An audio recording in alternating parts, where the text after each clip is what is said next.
Hello and welcome. In this explainer, we're diving into 2.1, Understanding Organizational Context for Governance. We're going to use the fantastic ISO 37000 framework as our guide to figure out why a brilliant strategy might work for one company but completely fall flat for another.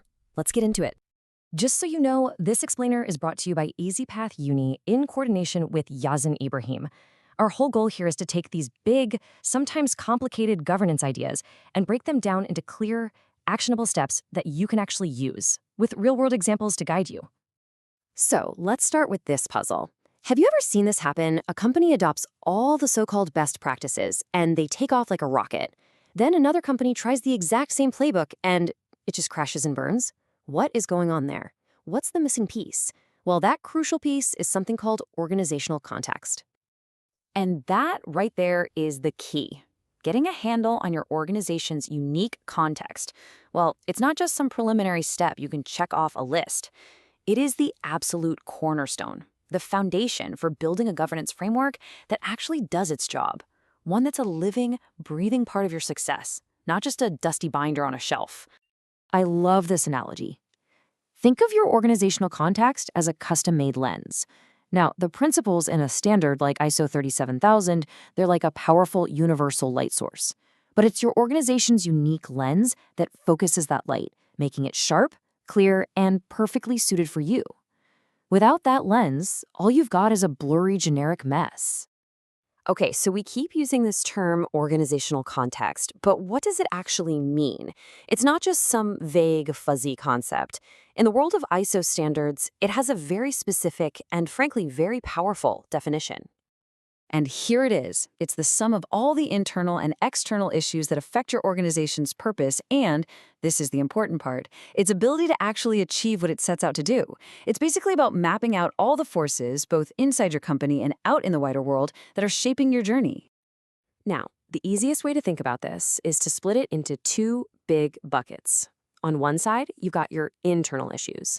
This is the company's DNA, its culture, its big picture strategy, the resources it has, and how much risk it's willing to take. And on the other side, you have the external issues, the world you operate in. We're talking regulations, stakeholders, new tech, the market, all of it. Let's start by looking outward at those external pressures. Because, let's be honest, no organization exists in a bubble.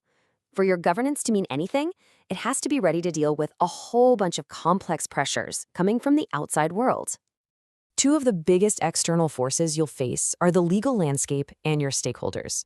The web of laws and regulations just keeps getting more complicated, doesn't it? And at the same time, your stakeholders, your investors, your customers, even your own employees, they're not sitting on the sidelines anymore. They have a voice, and they are not afraid to use it. And this is a perfect real-world example. Remember when GDPR, the General Data Protection Regulation, came out in Europe? That wasn't just a friendly suggestion. It forced companies all over the world to completely rethink how they handle data. Same thing with ESG, environmental, social, and governance reporting. When major investors start demanding it, you listen. These aren't abstract theories. They're powerful forces with real-world bite. And the list just keeps growing, right? You've got the explosion of AI, the constant threat of cyber attacks, global shocks that mess with your supply chains, and this massive, undeniable push towards sustainability. Your governance framework really needs to be built like a fortress to handle all these fast-moving storms. Okay, let's pivot. We've talked about the world outside, now let's look inside the organization itself. Because while those external pressures definitely set the stage, it's your internal environment, your company's unique personality and structure, that really decides how well you're going to perform. And the heart of it really comes down to three things.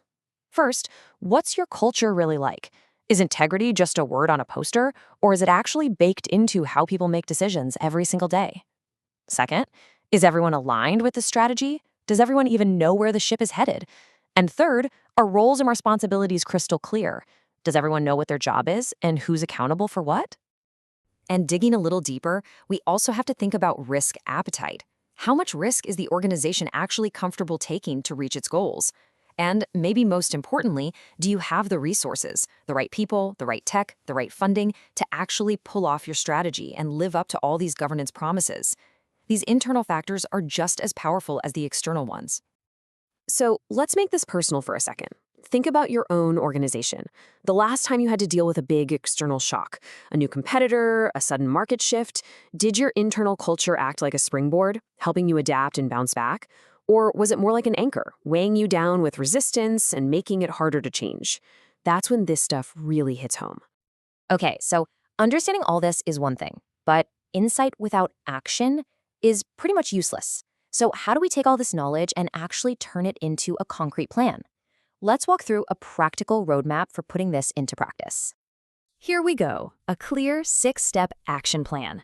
And look where it starts, leadership commitment. Seriously, without the bosses on board, none of this is going to work.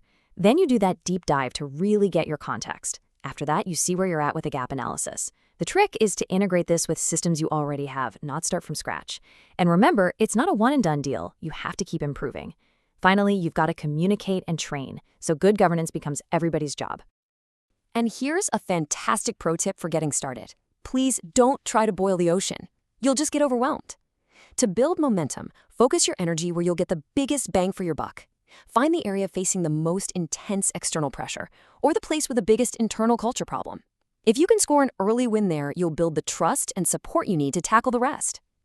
Now, it's so important to get this. This framework isn't just for giant multinational corporations. The beauty of ISO 37000 is that it's a meta standard.